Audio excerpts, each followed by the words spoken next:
Baby Francis! Yes, baby! Hi mga kalab! Ako po pala si Ulysses, ang bayot nga kay Ater Dili Iga. Ako Francis, ang gwapo pero di uso. And we are the Family Love Team. At kung bago ka pa lang sa aming channel, don't forget to subscribe.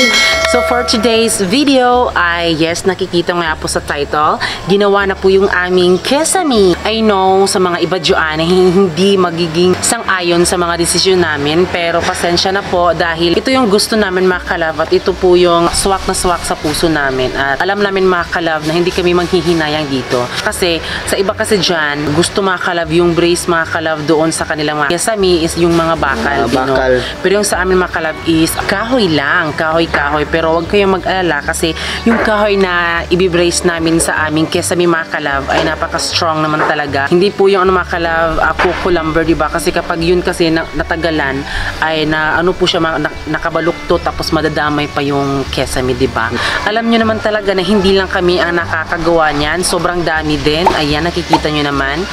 Kahoy din po yung kanilang ano mga kalab, brace. At yun nga, sinasabi ko na lang sa inyo kasi ang dami talagang magagalit. Kaya pasensya na po ko, ito lang po talaga yung aming makakaya po. Yes, makaya. Dahil ito yung gusto namin mga kalab. Suportaan nyo na lang po kami mga kalab kung saan kami masaya.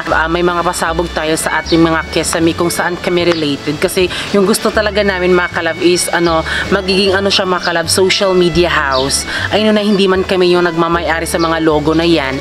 Pero yung gusto namin mga kalab ay maging customized talaga yung nasa loob ng bahay namin mga kalab. Kasi gusto din namin na pinaghirapan namin ni Francis sa aming isip talaga mga kalab. Sa ngayon mga kalab, ang ginagawa po ni bro ay pinaplano namin yung aming customized dito sa room talaga namin mga kalab, no? At yung namin mga kalab is loft bed siya. So sinusukat talaga niya ng maayos kung ano po ang kalalabasan ng ating loft bed dito sa ating kwarto. At so ngayon mga kalab, pasok tayo sa loob.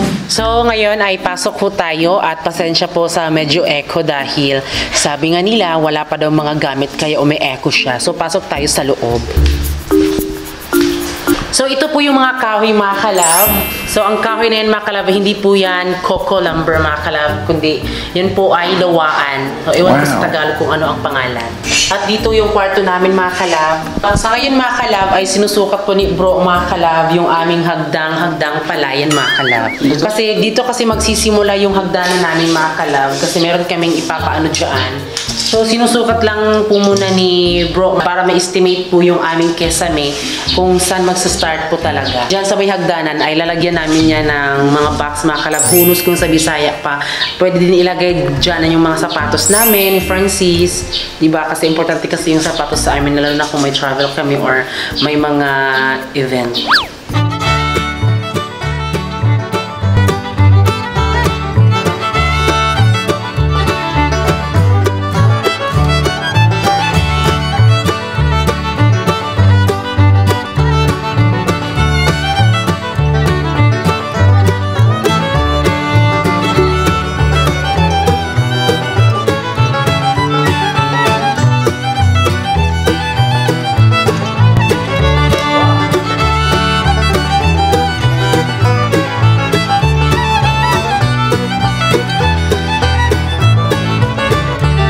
So ayan po yung hagdan-hagdang palayan namin mga kalab. At dito magsisimula yung sahig kibali ng aming bed namin mga kalab, di ba? Ito kasi ay loft bed kasi yung gusto namin, ma-customize talaga siya. So in-estimate lang muna ni bro mga kalab para makaano po siya dito sa Kesame namin. Maka-start na din.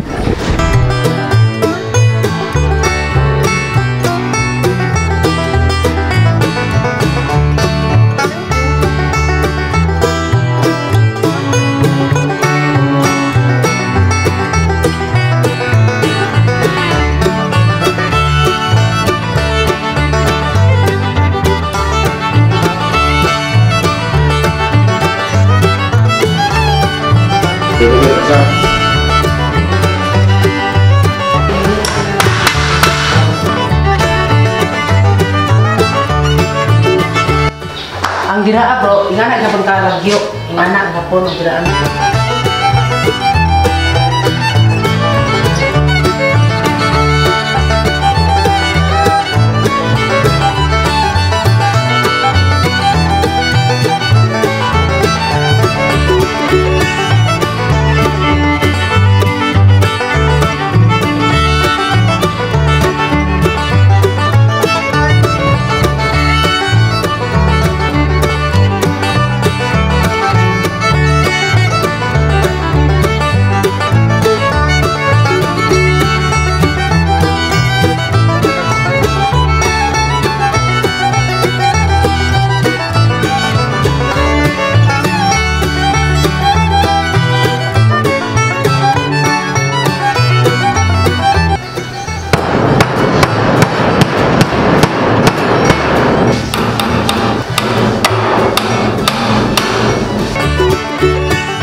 So yan mga kalab, ngayon po ay ito na po yung natapos nila mga kalab. At ang disenyo mga kalab para sa kesame natin mga kalab ay galing po kay Bro Cantoba. At natitingnan natin mga kalab na medyo maganda siya para sa ating kwarto, diba? Kasi special kasi yung kwarto natin kaya medyo maganda din talaga.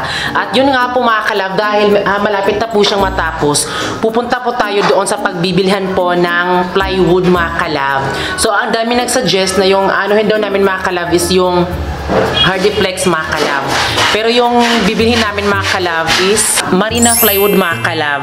Marine mga kalab yung aming itatakip dyan. Yan po yung aming desisyon at yan po yung aming gusto ni Francis, and I hope na walang mga kalab kasi diba hindi lang ho kami yung nakagawa nito dahil at alam na alam din po yan ni Bro mga kalab kung ano ang bagay dito sa kahoy na aming nilagay dito mga kibali braces po mga kalab. Ayan. So, yung bibilihin muna natin na plywood mga kalab ay yung dalawa muna mga kalab kasi tatakpan muna sa bandang dyan at mamaya na po dito sa bandang talaga na medyo taas kaya kung napapansin nyo na wala pang mga brace talaga mga kalab. So, ngayon mga kalab ay bibili na po tayo doon sa pagbibilhan po ng plywood. So, let's go!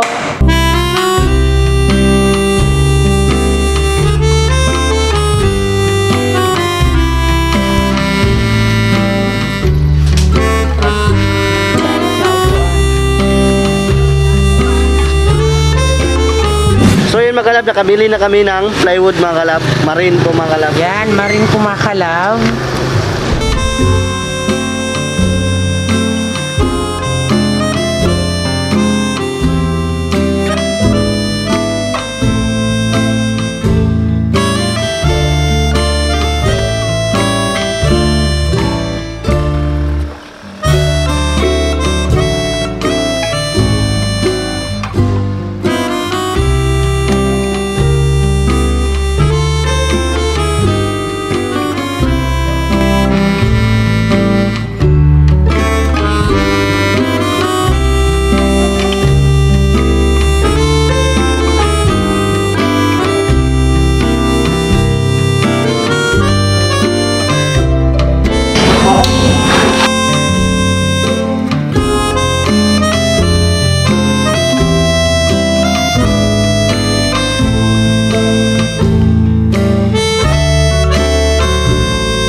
Kalab, ayan dito na kami sa bahay namin at ngayon po, nakita nyo naman po mga kalab na medyo matapos-tapos na po yung sa kesame namin doon mga kalab, yung brace talaga sa gilid. So yung, hindi po napapansin nyo po, hindi pa po natapos yung brace po doon sa, talaga mga kalab sa gitna dahil mas inuuna talaga yung pag-brace doon sa pag-brace mga kalab doon sa may gilid talaga. Nakabili na nga kami ng plywood mga kalab, walang problema, sobrang ayos po ng paggawa niya at sadyang hindi lang talaga maintindihan ng iba kasi diba hindi namin na-explain ng maayos, pero yun na po yun overall.